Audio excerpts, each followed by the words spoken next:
Chapter 5 horn coat, पत्थरों का मजबूत कला।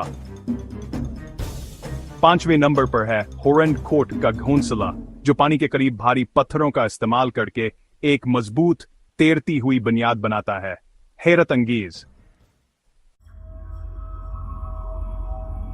चैप्टर 6 ओवन बर्ड, मिट्टी का पका घर।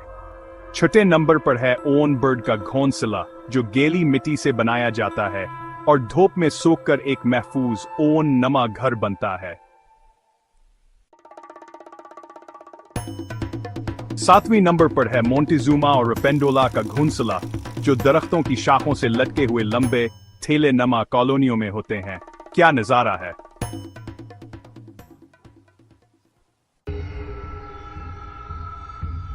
चैप्टर 8 एडिबल नेस्ट स्विफ्टलीट, कीमती लाभ का घर।